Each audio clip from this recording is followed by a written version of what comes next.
apply and provide those documents. We have many ways of getting documents, but we requested these documents to come from you. We can also direct the regulatory agencies to get us those documents from you, and you must provide them. But we requested you to provide these documents. So any documents requested by any committee of the House, whether ad hoc or standing committee, you must provide those documents.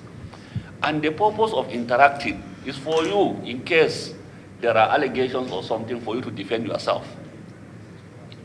You are given an opportunity to present your own side of whatever is requested for, so that you can defend yourself and get fair hearing.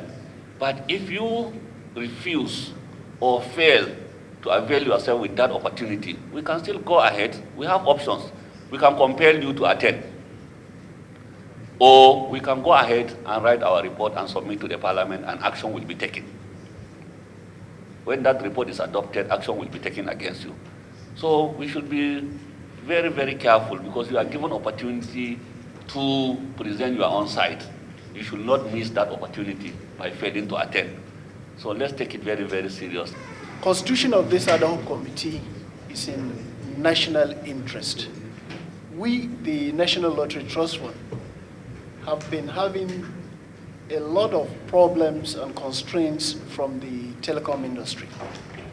Since the inception of this trust fund in 2005, precisely in May 2005,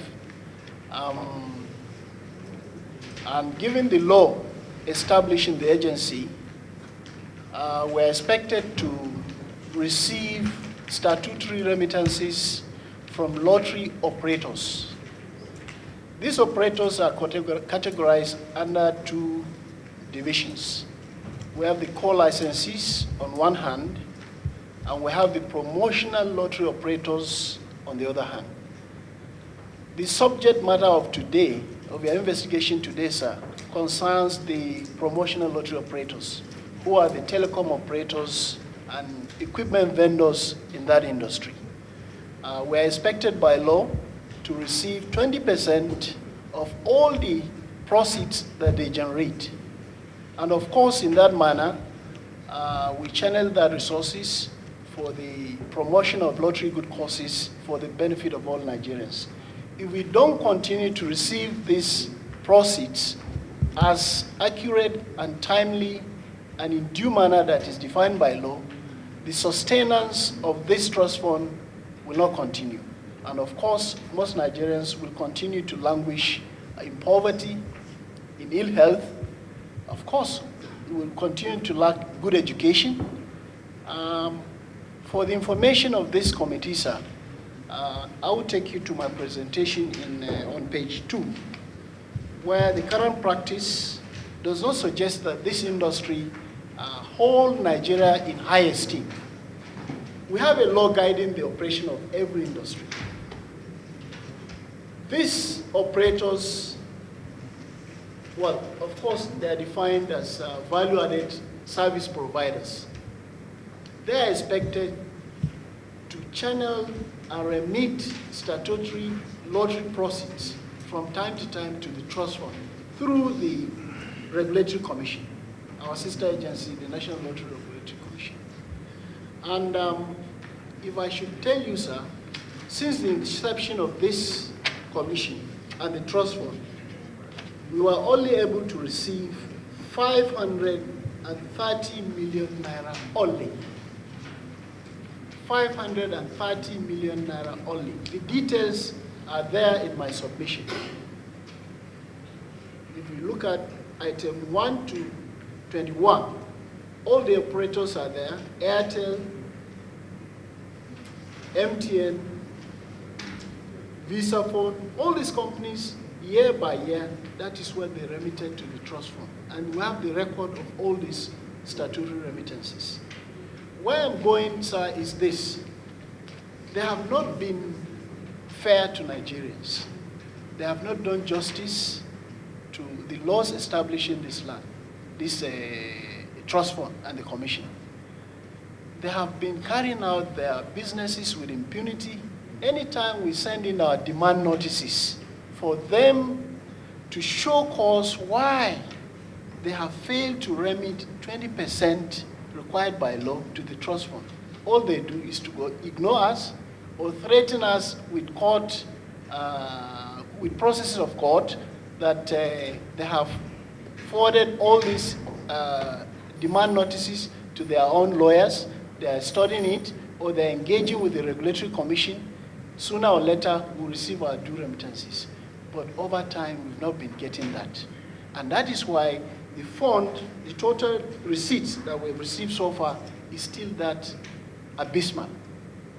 This is an industry that generates billions of dollars. We know it. And of course, in the way they do business, because they are secretive, they are not transparent, they are not willing to disclose what they are making. That is why most of these things have not seen light of day. So I would like to enjoin and urge this honorable and distinguished committee to please make sure that the trust fund gets its own due right. And that is my brief submission, sir. From you, for each of these telecom operators, you should have given us the amount due to you, then the amount paid by each of them, then the amount outstanding on each account. Because we have the security agencies and we are also here. Each of us can assist you in recovering these funds. But from what we have here, we don't even know what is due to you. So we want to have that. For each of them, if you take Airtel, for example, in 2009, how much was due? They have not paid anything, so they are still owing that. If you go to the next 2010, how much was due, out of which they paid 23 million? Or is it 23 million for 2009 and 2010? So we want to have it properly documented, how much is due from each of them, and how much have they paid, and how much is outstanding. Of the fact that these operators are not ready to cooperate with us. We know for a fact if they are running a promotional lottery, say, if you do this, you win this.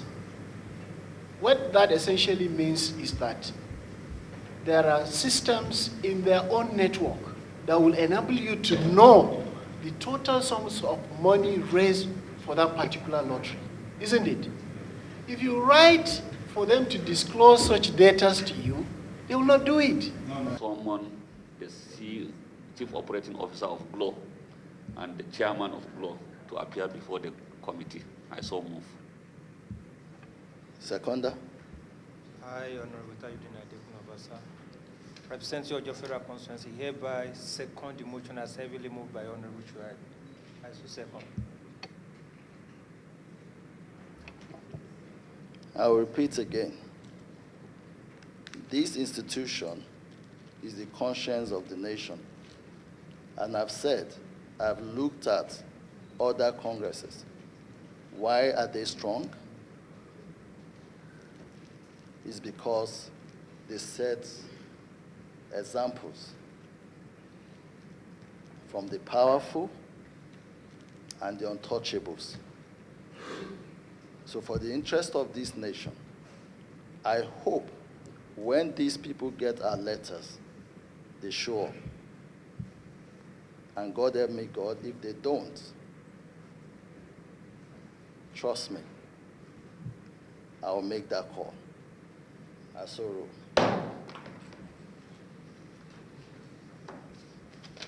We're not going to listen to any of the telcos because there's nothing to listen to. We don't have the agreement. We don't know what it looks like, whether it is blue or pink or white or black. We don't know. So there's absolutely nothing to listen to.